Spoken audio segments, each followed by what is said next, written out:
Hey there, welcome to the Jeff and Heidi Show, where you're going to have the opportunity to listen to and learn from everyday entrepreneurs.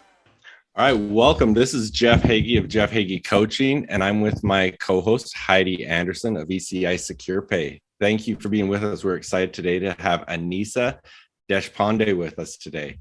She is a former HR executive of a Fortune 500, where she oversaw the successful hiring of 20,000 in 150 countries annually and designed internal talent initiatives to achieve business results. She founded Lōglab in 2015 and now combines her 20 plus years of experience in finance, IT, and strategy to help companies modernize HR to grow revenue and create a place where people love to work. Now, I have hired a lot of people, and it is not anything near that. So this is going to be interesting to hear your stories and experiences, but welcome. Just add a little bit and tell us more about yourself. We're glad to have you with us. Well, thanks for having me, guys. I'm excited to be here. I think you pretty much covered it. I have 25 years of experience. About 6.5 years ago, I started my own firm. And my passion is really about modernizing HR. So getting HR folks to think very differently about their function, moving away from the compliance aspects of it, and really thinking about how HR can help the business achieve its goals. And so what my firm does now is we have really 3 service offerings. One is we provide fractional chief people officer services to middle market and emerging growth firms. So a lot of these firms have the blocking and tackling of HR done really well, but they need some more strategic guidance. Their CEOs need to think about how to design the organization and what programs can really enable the growth. We also provide coaching to emerging HR leaders to really help them develop their strategic acumen. And then we've been launching a lot of content. When I say we, I mean I. It's really just me, but sometimes it's me, myself, and I. So there's a couple of us. But I've been working on a lot of content. I recently launched a book called The Comeback, and it's a modern HR novel about a company that is struggling with an external threat and really needs to figure out how to fix its turnover issues and its recruiting to be able to enable its growth. And so they have a very strong HR leader who's maybe just not focused on the right things. And it's about her journey to transition from more of a traditional HR leader to a modern HR leader. So that's really what I do. What would be considered an external threat in HR? Is that like another corporation stealing their employees, or what does that mean? That's a really good question. So it's actually an external threat to the business. It's a new competitor that's come in.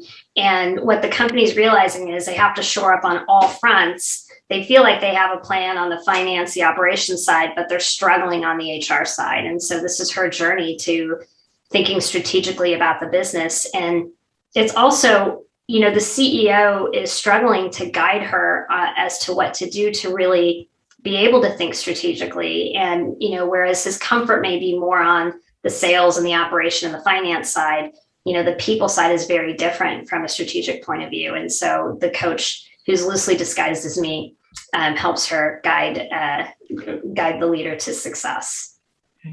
So just to frame some of the questions that are already popping into my mind, tell me who your ideal client is. What are the company sizes and all those things that you currently work with, so that I can, whether I know to ask these questions that are going through my mind already.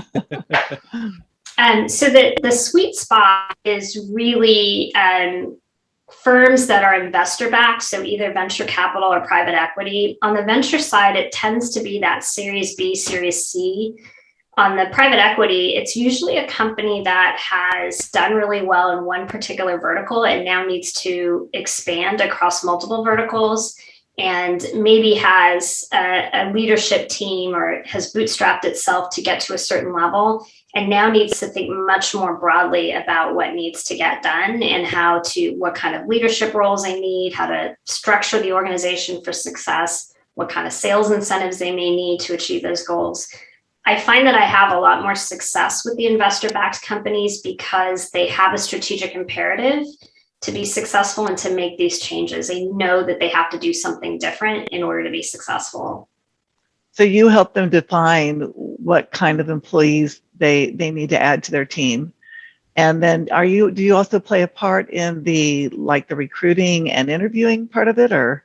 Not really. I may get involved time to time on some of the strategic hires just to make sure they're asking the right questions, or if they're struggling in a particular area, to make sure that, they're hitting on the right issues, or if they're really just like, I'm not sure about this person, would you take another look? I'll do it from that perspective.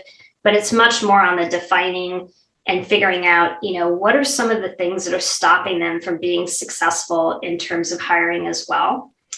So it's things like looking at their Glassdoor, their external talent market presence, and really helping them think through, well, what are some of the things we should be amplifying about our company from a talent market perspective?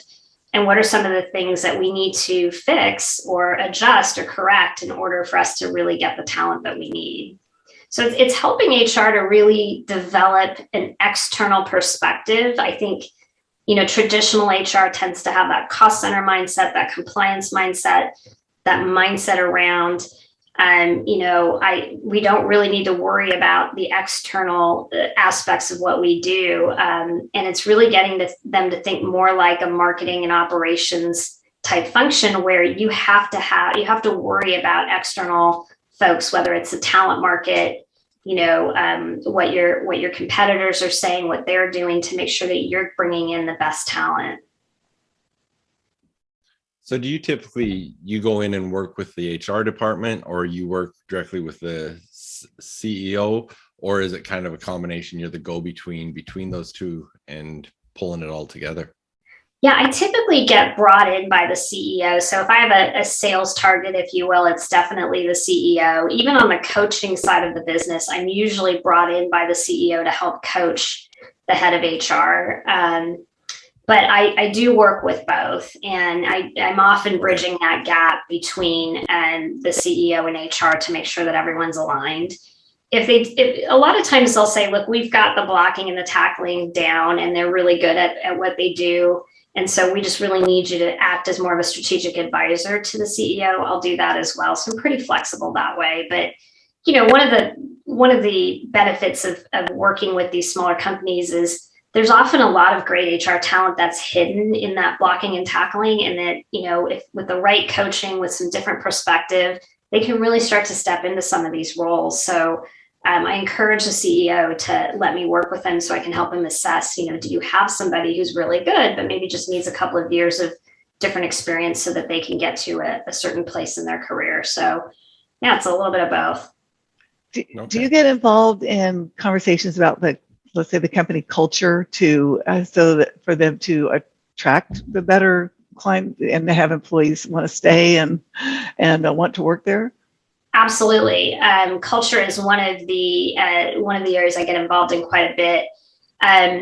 Especially now in the pandemic, when we've been in this distributed work environment, we have to become intentional about culture. And so helping companies think through, how does the culture look like now that we're in a distributed environment? I know it's kind of hard because we thought that we were maybe over the hump and starting to come back. And then with the Delta variant, it's raised all kinds of questions. And so I think companies are now realizing that for the next year, 18 months, we're going to be in and out of these cycles of, we can be together, we can't be together. And so how do we build a culture that incorporates that really keeps that in mind and stays strong, whether we're distributed or in person? And I think the other thing that companies are realizing is this is really what the future is going to look like. There's always going to be some element of distributed teams. And so being intentional about the culture is super important for the company to be able to be successful in the long term. So I'm curious to get your take on something. Sure. We look at the last 18 months, and so much of it has gone virtual, meetings, working from home, so much that we're doing. And I think there's been a lot of success with it for the most part. And one of the things, and it was something I listened to Simon Sinek talking about that got me thinking about this. I think a lot of that success was because a lot of those relationships already existed. It was existing teams that were just going virtual. Now, as we add to these teams and as we do things, one of the things he talked about is, the trust factor, the relationship factor, because well, the way he said it is the trust is built between the meetings. And so you're not having those water cooler talks. You're not having everything that happens outside. How do you build that trust in those relationships when you're not face to face like we traditionally have been? Yeah, it's a lot harder, right? Because you miss those, those connections that just happen while people are crossing each other in the hall, or to your point, the water cooler. There's a couple of things. There's a lot of new tools that are coming out. For folks that have Slack, there's a little tool called Donut. And what Donut does is it matches you with somebody in the company every week, and you have to have like a 20-minute coffee with them, right? So I think that the real answer to that is you just have to be much more intentional. You have to create more environments where virtually where people can still have some less formal conversation, casual conversation, and you have to take the time to get to know people. And, I think some of the things that have happened over Zoom is we see people's backgrounds, we see where people live, we see dogs coming in or kids coming in. Unless they have a fake background. Unless you have a fake background. Which a lot of people do. I mean, even with a fake background, right? It shows some personality, unless they just what they choose. Yeah, what they choose, and it leaves a lot of opportunities for questions and stories and discussion. And I encourage clients. I know we're all trying to get so much done, but to just take the time to have a few minutes of that, informal conversation, so you can start to create those connections and learn about people in these different environments. I teach a class every fall at Claremont Graduate University in HR Analytics.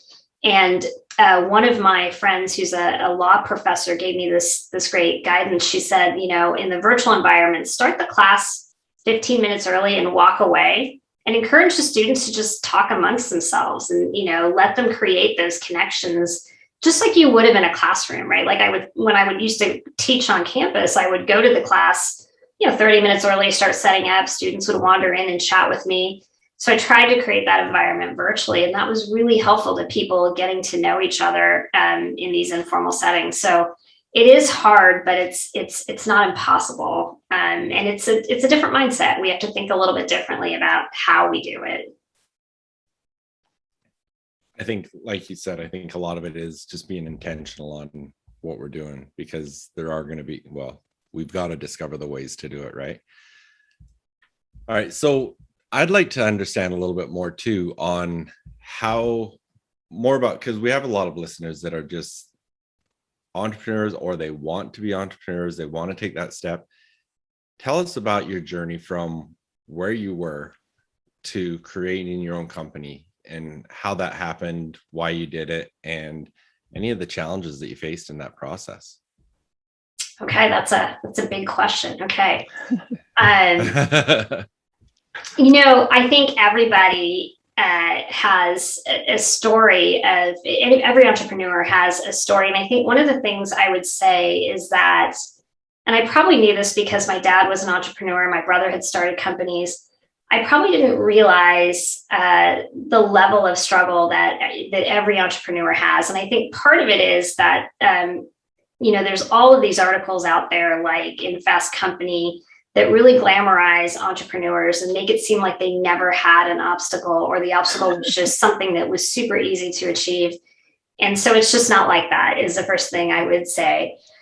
So I was quite happy. I was working as a VP of global talent at a company called AECom, which is a Fortune 500 engineering and construction company. It's headquartered here in Los Angeles.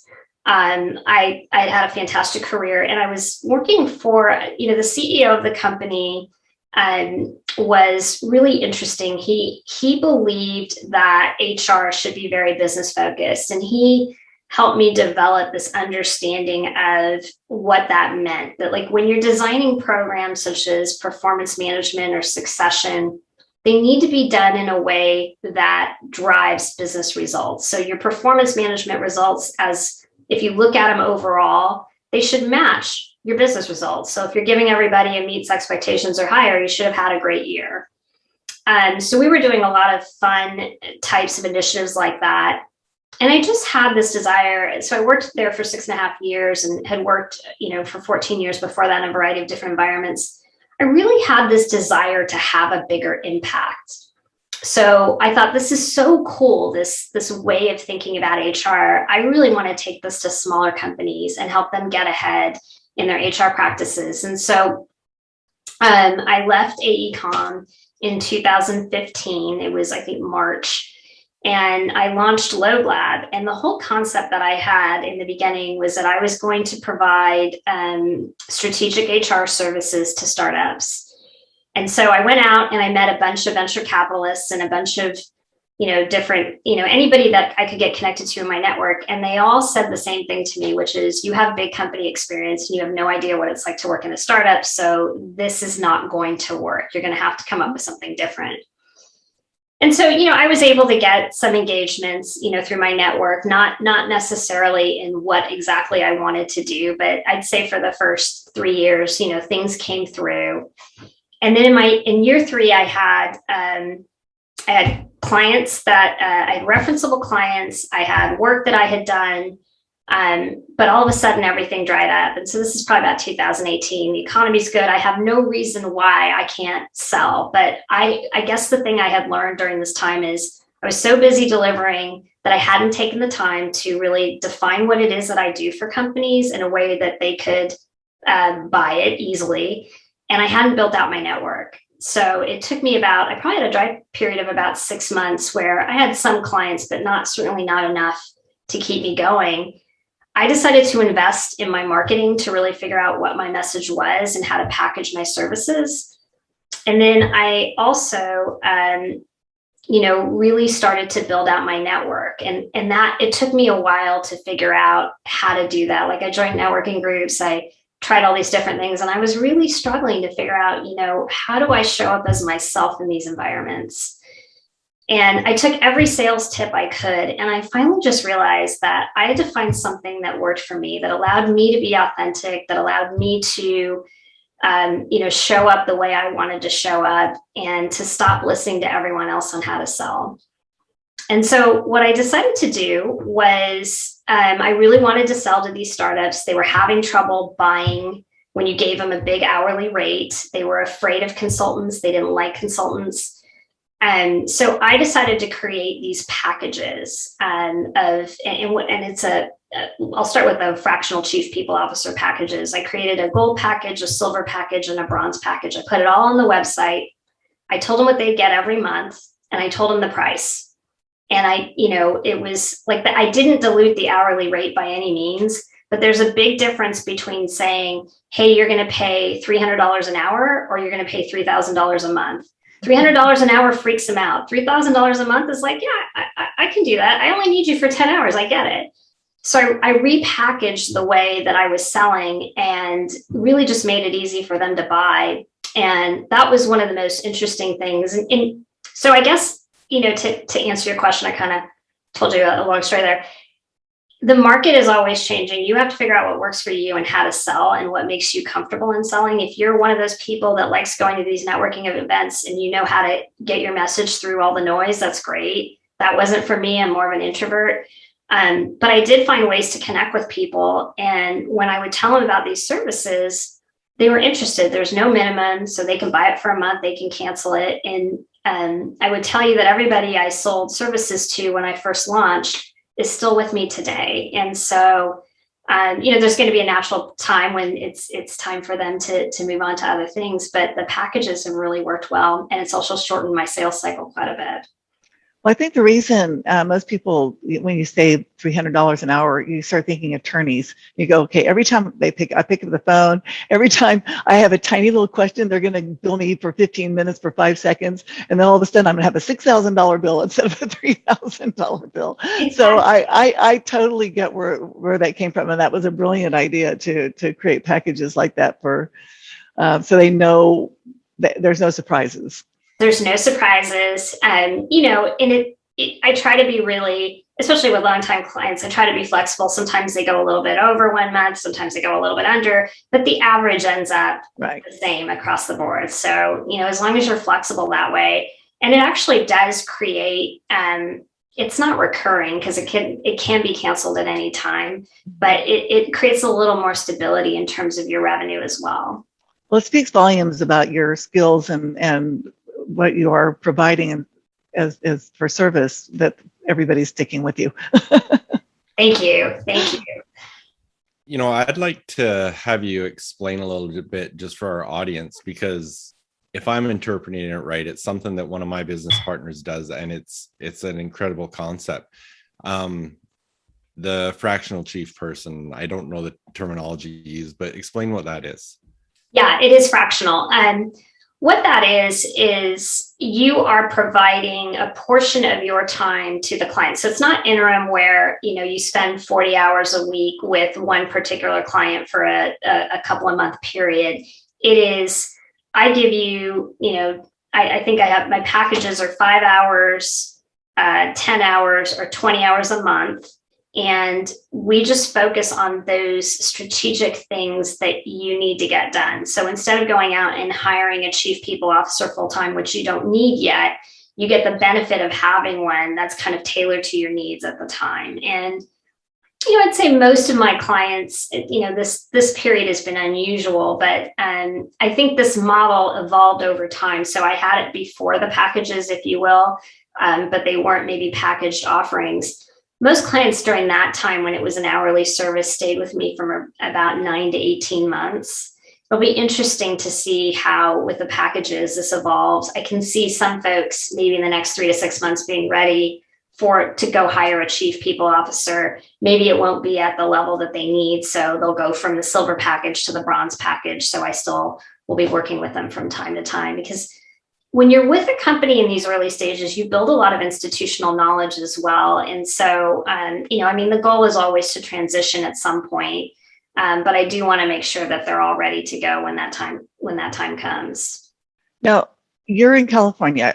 Are your clients in California, or because everything is virtual now, are you worldwide? Or Yeah. My clients are across the U.S. I do have global experience. I can do global work, but it does get a little bit harder with the time differences. And one of the reasons why I wanted to do this fractional type model was, even before the pandemic, it was always over Zoom. So Southern California doesn't have a lot of the clients that I would be typically working with. They tend to be more in Northern California, on the East Coast, Texas. So yeah, my clients are all over the U.S. right now. So are they like a lot of tech companies by what you're defining? It sounds like they would be.